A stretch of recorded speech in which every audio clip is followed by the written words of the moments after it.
ওং নমো ভগবতে বাসুদেবায়। ওং নমো ভগবতে বাসুদেবায়।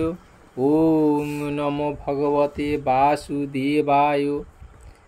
19শে শ্রাবণ 5ই আগস্ট মঙ্গলবার গৌর একাদশী বা পবিত্রা রোপিণী বা পুত্রদা একাদশীর উপবাস।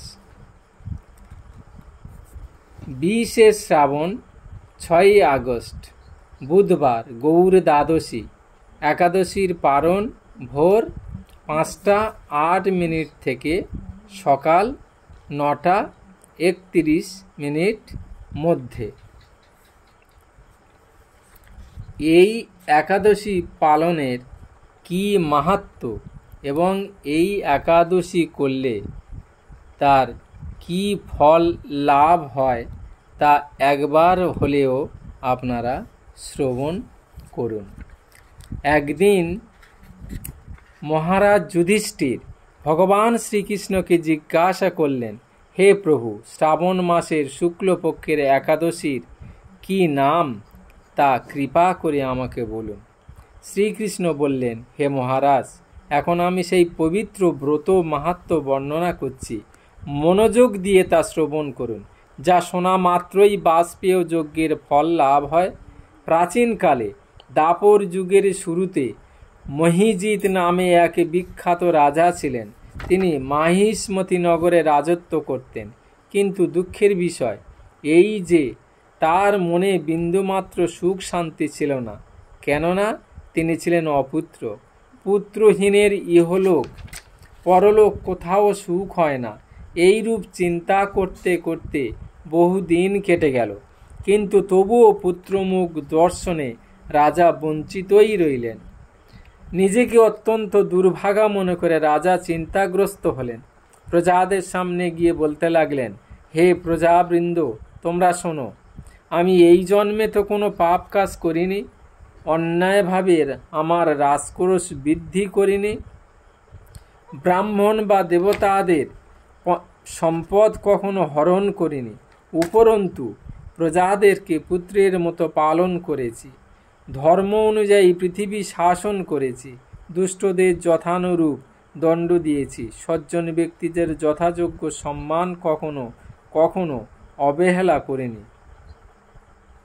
তাই হে ব্রাহ্মণগণ, এই প্রকার ধর্মপথ অবলম্বন করা সত্ত্বেও কেন আমার পুত্র লাভ হলো না তা আপনারা কৃপা করে অনুসন্ধান করুন।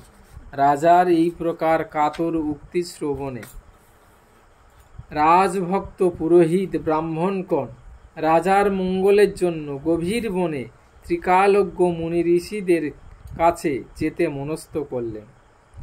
বনের মধ্যে ঋষিদের আশ্রম সকলে দেখতে দেখতে তারা এক মুনির সন্ধান পেলেন। তিনি দীর্ঘায়ু, নিরোগ, নিরাহারে ঘোর তপস্যায় মগ্ন ছিলেন। সর্বশাস্ত্র বিশারদ, ধর্মতত্ত্বজ্ঞ, ত্রিকালজ্ঞ সেই মহামুনি লোমশ নামে পরিচিত।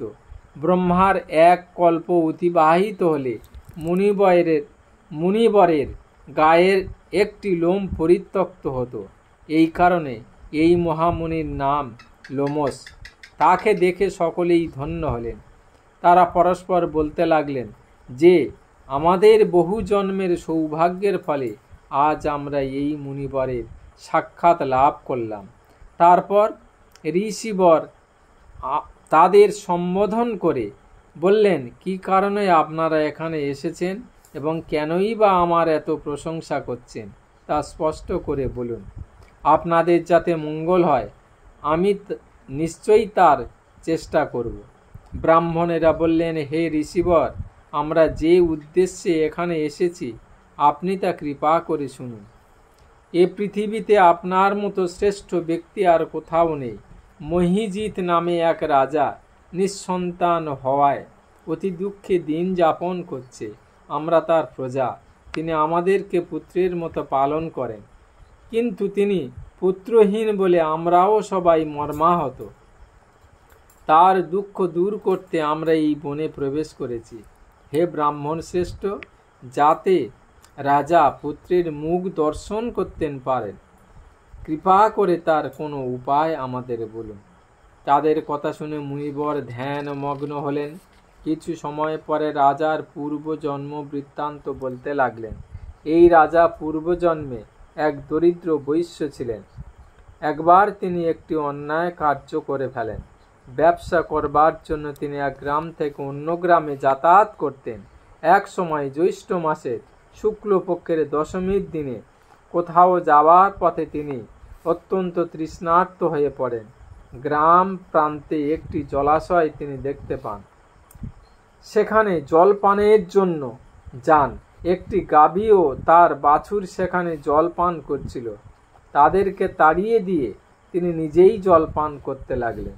এই পাপ কর্মের ফলে তিনি পুত্র সুখে বঞ্চিত হয়েছেন, কিন্তু পূর্বজন্মের কোনো পুণ্যের ফলে তিনি এই রকম নিষ্কণ্টক রাজ্য লাভ করেছেন।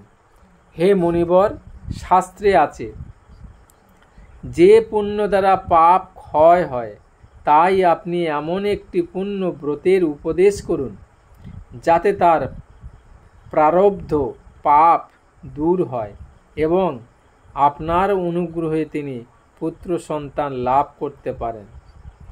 লোমশ মুনি বললেন, শ্রাবণ মাসের শুক্লপক্ষের পবিত্রা রোপণী বা পুত্রদা একাদশী ব্রত অভীষ্ট ফল প্রদান করে।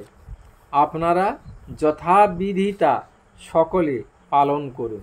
লোমশ মুনির উপদেশ শুনে আনন্দ চিত্তে গৃহে প্রত্যাবর্তন করে তারা রাজাকে সে সকল কথা জানালেন। তারপর সকলে মিলে মুনির নির্দেশ অনুসারে ব্রত পালন করলেন।